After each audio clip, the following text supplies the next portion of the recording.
আসসালামু আলাইকুম ভিউয়ার্স, আশা করি সকলে ভালো আছেন, সুস্থ আছেন। তো আজকে আবারও একটি নতুন ভিডিও নিয়ে আসলাম। তো অনেক দিন যাবৎ ভিডিও আড়াছাড়া দিচ্ছি কিছু কাজকর্মের জন্য, কেননা আমি কাজ করে থাকি, সেই কাজগুলো করতে হয়, সেই জন্য আপনাদেরকে আমি নিয়মিত ভিডিও দিতে পারি না, এর জন্য আমি দুঃখিত। আর একটি কথা হলো ভিউয়ার্স, আপনারা কিন্তু ভিডিও দেখেন কিন্তু লাইক কমেন্ট এবং শেয়ারটা ঠিক মতন করেন না। আপনারা যদি লাইক আর একটি করে কমেন্ট করেন তাহলে কিন্তু আমার উৎসাহ বাড়বে। যদি উৎসাহ বাড়ে তাহলে আমার যদি উৎসাহ হয় বা আমি যদি দেখি যে না আমি ভালো রেসপন্স পাচ্ছি, তাহলে নিয়মিত ভিডিও দেওয়ারও আমার একটা ইচ্ছা বা অনুভূতি জাগবে। কিন্তু আপনারা ভিডিও দেখে যান কিন্তু সেরকম কিছু রায় দেন না। তো যাই হোক, তো আজকে আপনারা ভিডিও থাম্বনেল দেখেই বুঝতে পারছেন এটি একটি গুরুত্বপূর্ণ ভিডিও। আপনারা সম্পূর্ণ দেখবেন, সম্পূর্ণ দেখলে আপনারা বুঝতে পারবেন। তো আপনারা যারা আমার এই চ্যানেলে নতুন তারা চ্যানেলটিকে অবশ্যই সাবস্ক্রাইব করবেন এবং লাইক কমেন্ট বেশি বেশি করে শেয়ার করবেন। তো আসুন দেখা যাক। তো আপনারা ভিডিও থাম্বনেলেই দেখছেন যে পিতৃশক্তি মন্ত্র।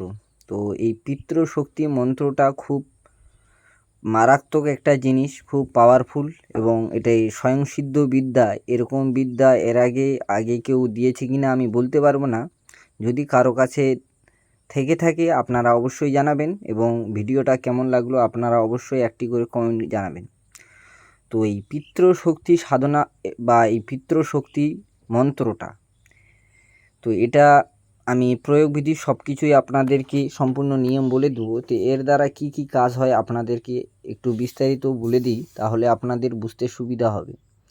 যে মনে করেন আপনারা যদি এই পিতৃশক্তি জাগ্রত করেন, তাহলে আপনাদের বাড়িতে যেই সমস্যা বা আপনার যেই সমস্যা কাজকর্মে বাধা, আপনি চাই কবিরাজ হন, আপনি চাই ব্যবসায়িক হন, আপনি চাই বাড়ির মূল কর্তা হন বা যেই হন, যে আপনার অনেক সময় বাধা এসে থাকে।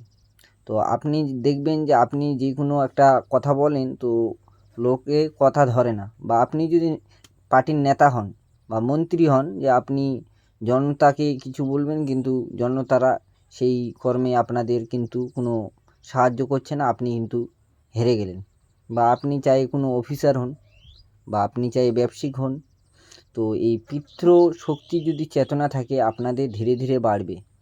যদি মনে করেন আপনার বাড়িতে রোগ ব্যাধি লেগে থাকে বা দোষ দোষী লেগে থাকে, একের পর এক রোগ আসছে, একের পর এক অসুখ আসছে, তো আপনাদের কিন্তু এই প্রয়োগটা আপনারা যদি নিয়মিত 1 মাস করলে, আপনারা মনে করেন আপনারা যখন করবেন তখন আপনারা বুঝতে পারবেন যে আপনি আগে কীরকম ছিলেন এখন কীরকম হলেন। আপনি মনে করেন যে রোগ ব্যাধিটা চাই অসুখেরই রোগ ব্যাধি হোক বা দোষ দোষী হোক, তো এমনও দেখা যায় যে অনেক লোক কিন্তু বদদোয়া দেয় বা খারাপ দোয়া দেয়, যেখানে সেখানে দেখবেন যে এই বদদোয়াটাও কিন্তু কিছুটা কাজ করে। তো এই বদদোয়া থেকেও কিন্তু আপনারা নিস্তার পাবেন। যেমন মনে করেন যে আপনি হিন্দু হয়ে চাই মুসলমান হন বা আরও অন্য কোনো জাতির মধ্যে থাকতে পারেন, যে আপনারা হিন্দু ভাইরা ধরো মা কালীর মন্দিরে গেল বা শিবের মন্দিরে গেল, যে আপনার একটা শত্রু আছে, যে শত্রুর নামে কিন্তু আপনারা বদদোয়া করেন। এই জিনিসটা কিন্তু অনেকেই করে। যেমন আমাদের মুসলিমের মধ্যে কিছু কাজকর্ম হলো বা ঝগড়াঝাটি হলো, আপনারা কিন্তু বদদোয়া দিয়ে দেন যে অমুকের অমুক হয়ে যায়, হাত যেন ভেঙে যায়, পা যেন ভেঙে যায়। তো এরকম অনেক কিছু আসে।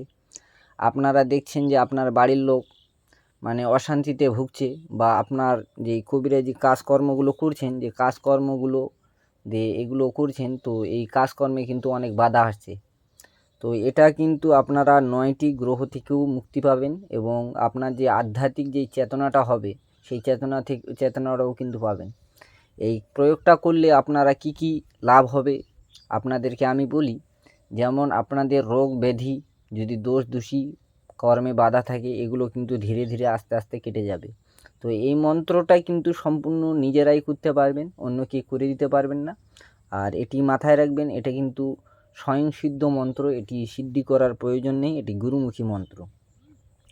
তো এটি করলে আপনাদের আর কি কি হবে, যে আপনি একটা মনে করেন কাজ করবেন, যে কাজটা যে আপনার কাজটা করলে ভালো হবে না খারাপ হবে, এই ভালো মন্দটাও আপনারা বিচার করতে পারবেন। এমন মনে করেন যে আপনারা যে কোনো কবিরাজি কাজ করছেন, কবিরাজি কাজ অনেক হচ্ছে না।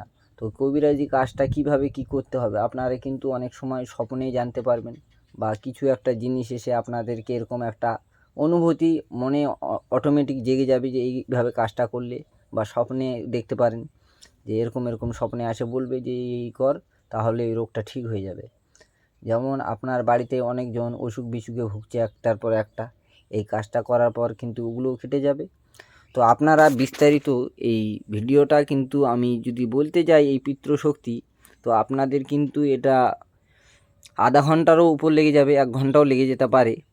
তো আপনারা এই কাজটা কিন্তু অবশ্যই করবেন, আর অবশ্যই করে আমাকে কমেন্টে জানাবেন যে কার কীরকম কী হয়। যেমন আপনারা জানবেন যে যার 18 মকাম 9টা দরজা খোলা থাকে, 5টা কুণ্ডলী জাগ্রত হয়ে যায়, তারা কিন্তু আধ্যাত্মিক লাইনে চলে যায়। তো এই আধ্যাত্মিক লাইন এটাও কিন্তু একটা আধ্যাত্মিক চেতনার মূল পাঠ।